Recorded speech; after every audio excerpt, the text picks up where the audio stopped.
Have you got neck pain from having to use one of these things all the way through lockdown?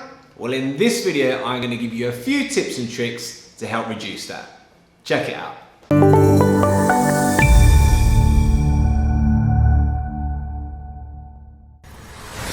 Hey there, Simon here from Hogan and Mitchell. So in this video, I am talking about the dreaded laptop neck. So this year especially, so it's 2020, everyone's been stuck at home with laptops trying busily to work. And as a result of that, many people have got loads of neck pain and stiff necks and just feeling generally a bit grotty up here.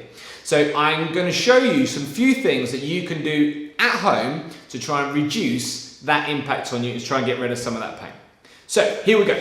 So we've got a laptop here, we've got a human, I think I'm human, and what we're going to do is we're going to sit, and I'm going to assume the position that most people end up in. So the thing with a laptop is because your eye line is drawn low, you're not looking dead ahead of you, you're looking down. And basically your head and your neck control what these things do, your eyes. So if you're looking down, your head will generally come down, and often what happens is you end up in this position. So this gets called a forward head position. Your head's pretty heavy, okay, if we were to, I'm not going to, but if we chop your head off and to put it on a weighing scales, it's pretty darn heavy. So if your head ends up here, it actually asks quite a lot of the muscles to support the weight of it in front of your body, and then the weight of it can cause compressive forces on the joints, which if you hit the threshold of them going, I've had enough of that, then they'll cause you some pain. Now you're not causing any harm or damage with either of those two things, but they might produce pain and stiff, achy neck symptoms. So one of the other things that happens is the laptop tends to drift away and people end up in this forward arm position. In itself, there's nothing wrong with that at all, but again, your arms are heavy, you might lean on your desk and that's all right, but again, it's this pulling forwards movement. And these, some of the big muscles up here, so your trapezius and your levator scapular muscles, run from your shoulder blade up into your neck. So if your shoulders are always here, it does pull through the muscle onto your neck. So a simple thing, or some simple things you can do are the following tips. Tip number one. Tip number one is keep your laptop close to you. So if it's further away, as we've just been saying, the temptation is to kind of lounge forwards, slump forwards, head goes forwards, shoulder blades forwards, everything's forwards. We get all this tension pulling through this angle here. So if you bring your laptop closer to you, that is instantly going to make you want to kind of come away from it, because I'm very close to my laptop now, and what that should cause is you wanting to lift your sternum, your breastbone up, and lean back in your chair if it's possible to. Tip number two is try and nod down to look at your screen rather than peer at it. So because your head houses your eyes, believe it or not, they do, your eyes basically are what you're looking at to look at your screen.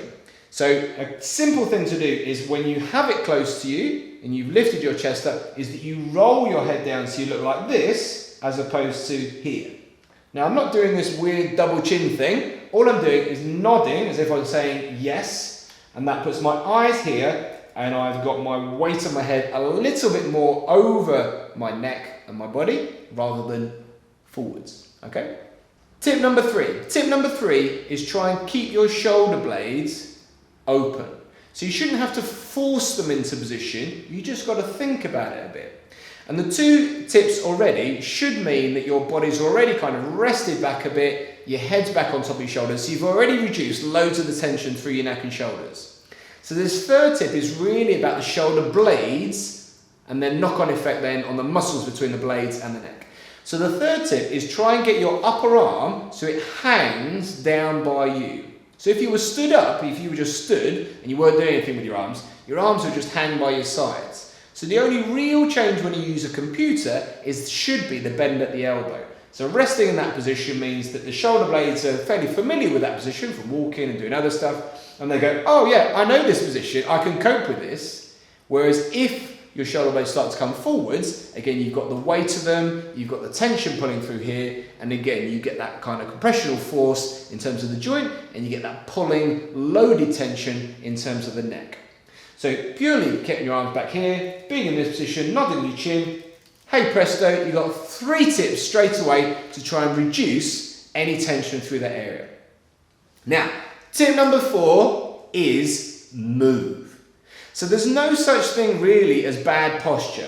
Even if you sat like this, the posture isn't the problem, it's the length of time you are in the posture for. So if I was there for a bit, it probably wouldn't really matter. But if I was there all day long, every day, tap, tap, tap, tap, tap, away at the keyboard, then that's going to cause a big amount of tension through here, a lot of compressional forces, a stiff neck to the point where I'm like, oh, I can't put my chin down, and I can't turn my head very well. So all that tension within the muscles then stays, and people get what some people term knots, basically, which is basically the muscle doesn't want to let go, it doesn't want to relax in the muscles, and they can become quite painful and sore. So a simple thing is to start to move more. So you can get up, go and grab a coffee, go to the loo, go for a walk, or you can just sit, wriggle, move your head around, move your shoulder blades around, move something in the area to try and change that tension. So if you have a piece of work, just try and take little what they call micro breaks, which is just little points of reference where you go, oh, hang on a minute, I'm just going to move around. So you haven't got to stop working, you've just got to kind of have a bit of a wriggle and a move, and in that aspect, you're going to change the tension, which means you're going to change your pain. Now the final tip, tip number 5, is try, if you can, to get a monitor. So if you're going to be stuck working at home and you've only got a laptop, if you've got enough workspace or desktop, try and get a monitor. So when you sit down, you can actually have a monitor that's dead ahead of you. So your screen is here rather than here. Laptops are great, they're really portable and they're really powerful, you can travel around and move things, but if you're not travelling much at the moment due to what's going on, and if you want to try and reduce that neck and that shoulder ache, try and get a monitor so you can look here. You will instantly find, you go, oh, this feels amazing, because you're not constantly having to support that weight of your heavy head rolling down through here. So there you have it. 5 tips to help reduce any neck pain and tension you get as a result of working on a laptop. I hope you found that useful. If you have, you can like and comment below, subscribe over here. Thanks for watching. I'll see you soon.